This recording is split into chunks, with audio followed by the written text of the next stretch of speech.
Well, when I was 4, my dad's boss, who was a pastor, started to abuse me. And shortly after 4, he sold me to one of his friends. And that friend then moved in right next door to my house. And he was a child pornographer. And so from 6 to 8 is when he had moved in. And at 8 years old, he had another man come to the house, and he talked with him, and then that man knelt down by me and said, "You've been paid for." And then he moved in 2 houses down, and he was a trafficker. And they always, from the first moment, threatened my family that I would lose my house, I would lose my family, I would lose everything that I knew if anyone knew what I was doing, not what they were doing to me, what I was doing. And when he moved in down the street when I was 8, he would take me to different places, and they would be behind a convenience store or into an old office building, and men would come and meet him there. And eventually he started having things in his own house, and he would just open up the alley, and then men would come through the alley. And so no one was ever visible from the street. No one could see that. And both the first neighbor and this man were known in the neighborhood as being upstanding. They're the safe houses that you go to. Everybody trusted them. Everybody loved them. And so from the outside, they were just the perfect people that you would want to trust. Because I had to hide it while I was still living at home, I had to hide everything. And because I thought if anybody knew anything, I would lose absolutely everything in my life and probably go to jail. So I would work really, really hard to have my mask covering everything. I didn't have any problems. I didn't have any issues. And I would use humor to blockade absolutely anybody getting close to my heart. In the process of that, I had to feel things because the pain was so intense. And so I developed an incredible eating disorder. And that was ruling my life and killing me, basically. And then I was also a cutter, and anything that I could come across that would numb pain that people would not be able to see. And I would hide the evidence of everything. People often thought I was the daredevil, which I would have to be. I would challenge people to dares of jumping off roofs or climbing poles and then falling off, because I would end up with a bruise from one of the men, and I had to create a cover story of why I had it. And so because I was always in the emergency room from doing some stupid thing, no one ever questioned why I had so many bruises and why I had different injuries. They just knew that I had decided to challenge someone to a speed race down a hill and flip my bike or something like that.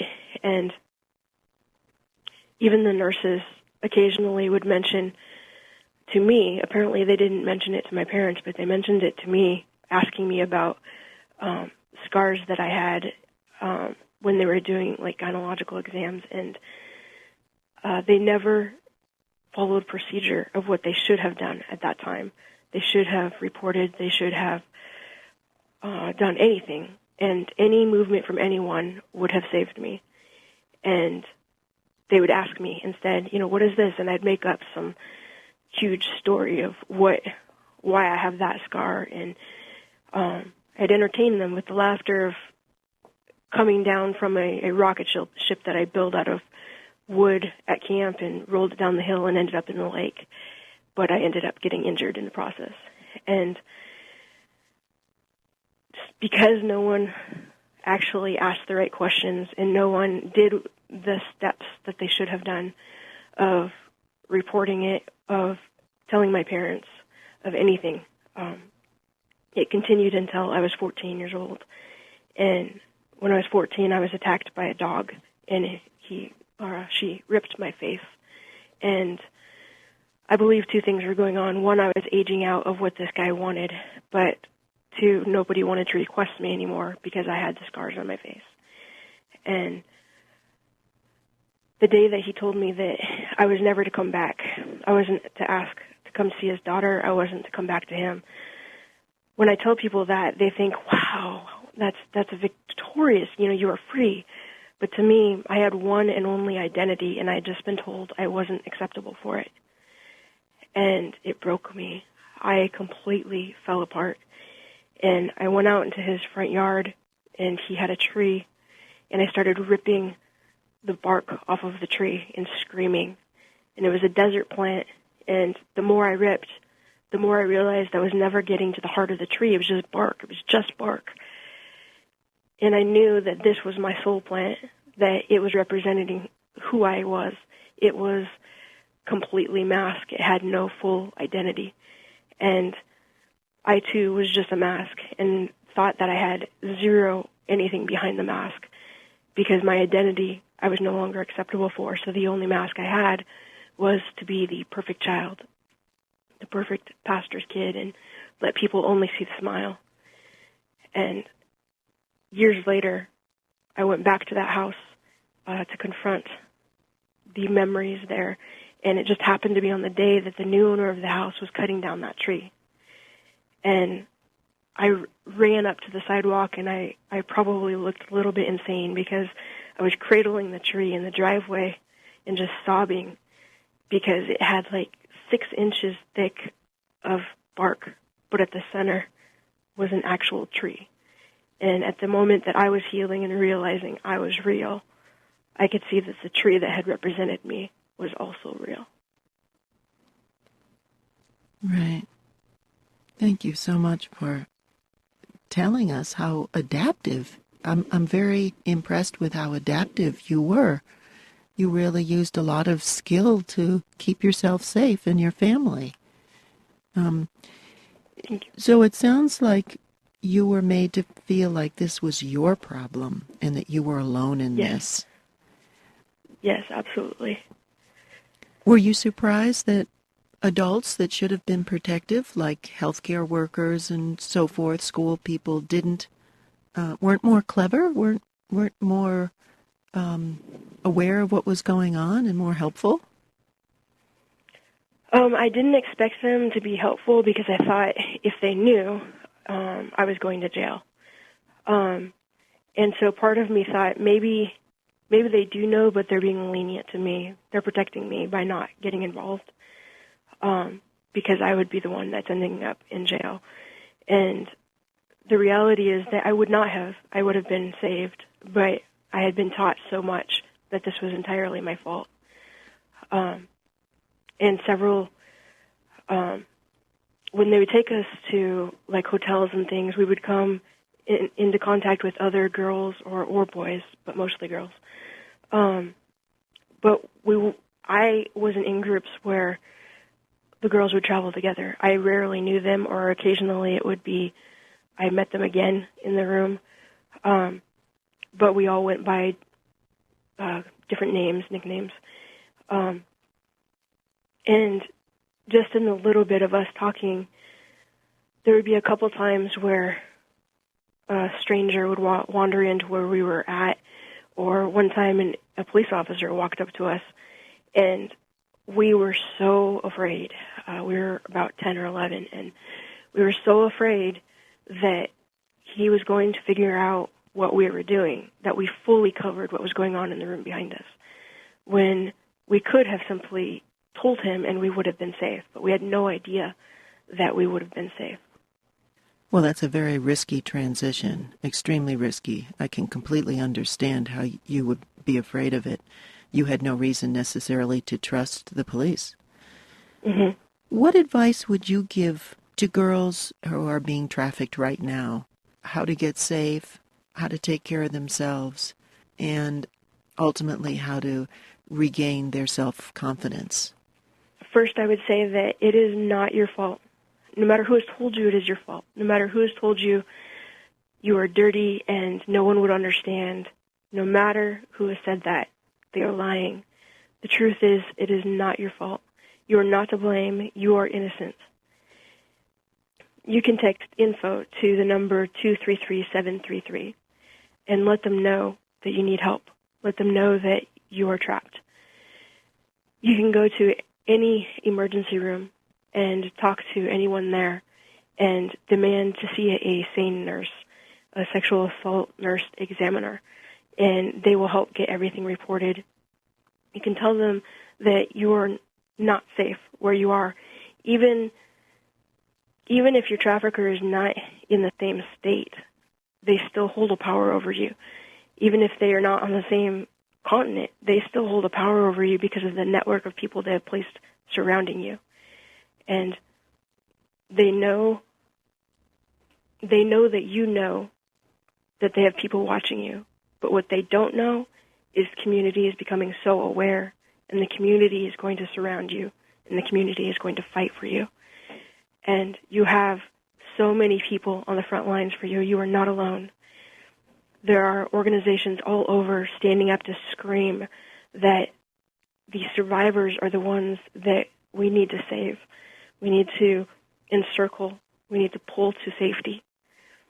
And it sounds foreign right now. It sounds like I'm speaking a different language, but there is freedom, and there's healing, and there's power and safety. And that is beautiful, and it's not a daydream. It's a promise. How could adults help, and maybe other girls even help? What are some of the signs that you would like people to pay more attention to? We were in the city, and I had lots of interactions with people. I had been going to school, and then for junior high, like right before junior high, and then all through junior high, I was homeschooled. And I was homeschooled because I had a stalker. And ironically, my parents told me I could only go to the safe houses on our street, which the safe houses on our street were actually the traffickers' homes.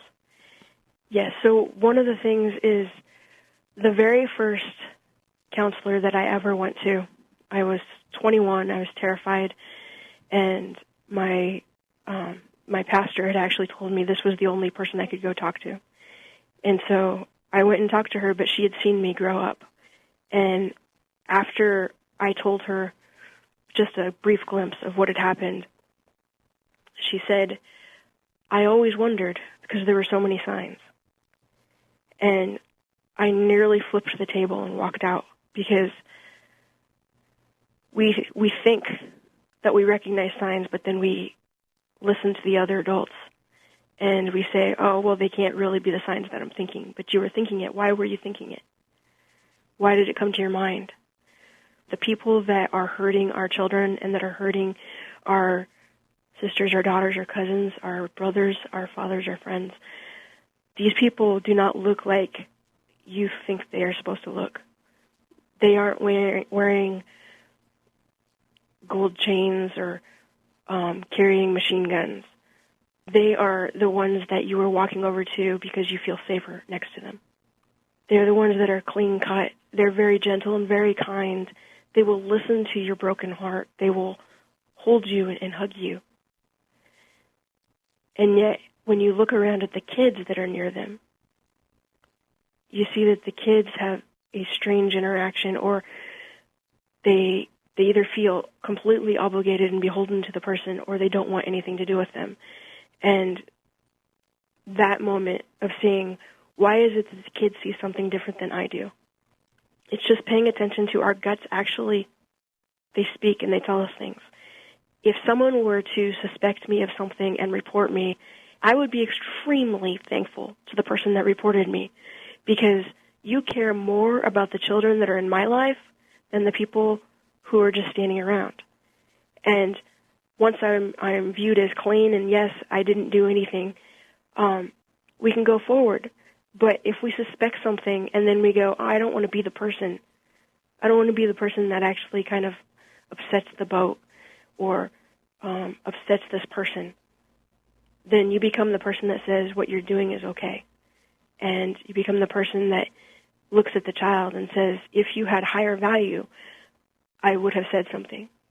But because the status quo has so much value to me, I'm afraid to say something. It's knowing you saw something and it just didn't sit right with you and you're not quite sure why. And there are anonymous ways of reporting. Just have someone that can swing by and check in. There are so many different resources to be able to say, I chose to do something.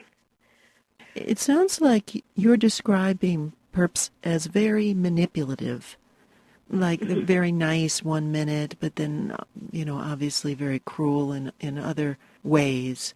That makes it very hard to identify these people. It does. It makes it very difficult to identify them, but it also makes it equally difficult to get the girls away. If the traffickers were 100% monsters, it would be easy to try to escape, but they aren't. They are definitely deep and evil monsters, but they also are the people that are there willing to listen to the child's pain. And they let them know that, I'm here for you. Even though the here for you has a fee, and that fee is very high. I can remember one time in particular that my rabbit died, and I just needed someone to talk to because my rabbit was my life. And I went in to speak to my parents, and they were both preparing sermons and didn't have time to talk with me. And I went to my siblings, and they had both left they didn't live there at the time with me. They were much older than I am, but they had both left. And I took a moment of knowing that if I walked 2 houses down, I was going to have to pay a very high price for having him listen to my tears. But I also knew it was worth it because I needed someone to hear me. And so I went down to his house and I sat on his lap. And I wept and wept, and I told him all the stories I could remember about my rabbit.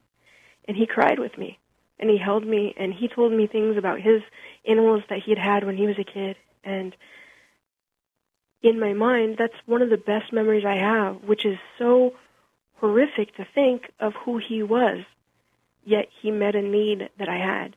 And if we as adults can reach out safely to those kids around us and meet those needs, then when those monsters come by, they will be able to identify them as monsters and say, I have this person that I can talk to over here, and when we're done talking, we get ice cream or we watch a movie, and that's it. It's always safe. But with this person over here, when we were done talking, it's all pain afterward, and I can identify that is different. You created an organization to help survivors specifically with financial help. Well, I had paid nearly $108,000, probably more, for my own healing. So I started doing more research to see, am I just the obscure one that had to pay so much for my own healing? Or how does that go? And I found out that the average lifetime that a survivor needs is $122,000. But if you have a girl that was just rescued from trafficking, and she can barely handle being alone in her own apartment, let alone going out to get healing, we're expecting her to get a full-time job, so she has to choose maybe between feeding her child or going to an office and sitting across the desk from somebody and weeping as they heal through what happened. She's going to choose to feed her child. And there shouldn't be that choice. It should never have to be on the table. It should be our community coming around and saying, we don't believe that any survivor should ever have to pay for their own healing. And so I started Kick It Darkness. And Kick It Darkness's belief is just that. No survivor should ever have to pay for their own healing, whether that is therapeutic healing or if you need to add in self-defense training or if you need to add in equine therapy, maybe to regain some trust. You need to start on an animal level rather than human. Whatever it is that you need, you shouldn't have to pay to be restored to the humanity that you started at. And we want to team up and bring the community together to let the community know you can actually sponsor survivors through their healing. You can, if you have a heart for jiu-jitsu, we have women-empowered programs that we work with teaching survivors how to completely become capable of defending themselves. And so it is watching a survivor enter the room totally terrified, not sure how to protect themselves because they haven't been able to in the past. Going through the program and coming out, their shoulders are higher, their smiles are wide. We also have a children's program. Coming out with confidence and knowing I am not in the same place that I was. I am so much farther along. And so that's where we want to bring it to the community, that we can do this together. We don't have to lean on someone else, and we definitely don't have to tell the survivors to lean on their own pocketbooks and mortgage their souls. You are so mature and well-spoken. Do you feel that you're well underway with your healing process? I do. I look back on my healing journey every once in a while. I'm just stunned. I do a thing called the Word of the Year, where you, as the end of the year is coming up, you focus on a word that the universe is going to use in that next year to transform your life. And a few years ago, when I started the project, I chose the word confront. And through that next year was when I really, really confronted my past. And I reported every single person that I could report. The next year after that was Unleash.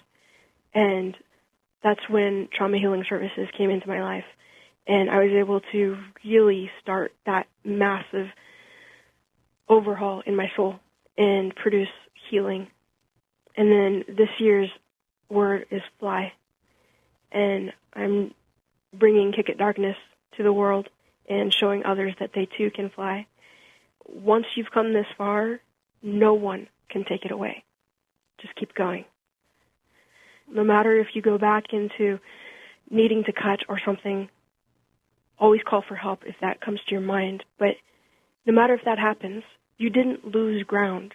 You just stumbled into a little hole on the road, and you're still climbing, you're still rising, and you will succeed. You are such a fabulous individual. You are indeed flying. Thank you for your strength.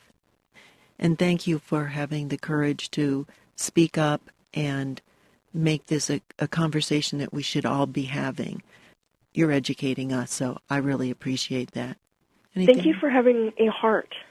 The heart to listen, the heart to want to help.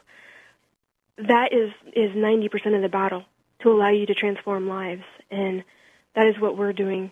We have right now the holiday catalog of community businesses coming alongside and saying anybody who purchases through the holiday catalog, they're going to donate to sponsor survivors through their healing. So that is available on our site. It's kickitdarkness.com or kickitdarkness.org. And that's where we can also sponsor individuals. Yes, you can also sponsor individuals. Do you know what your next word of the year will be? I do not yet know, but I have been thinking about it, and I'm excited for it to come. If people would like to follow my journey is I'm building the site BilliJoy.com, and my story is going to be up there. That's BilliJoy.com. And something that has been powerful in my journey are my Converse shoes. And from the time of me first deciding to speak out and then the places where I've gone to travel and speak, my comfort has been in those shoes. And so I started using them to document where I was at. And those, I have a card line that I've created with the shoes and important places on my journey. And those help sponsor me to be able to go out and continue to speak and continue to train and bring awareness to people. And so I know that my past is extremely painful, but I also know that I would not be where I am today if I didn't have it. And so with mixed emotions, I have extreme gratitude for it because I'm in a place where I can bring hope to other people. And that is beyond worth it to me.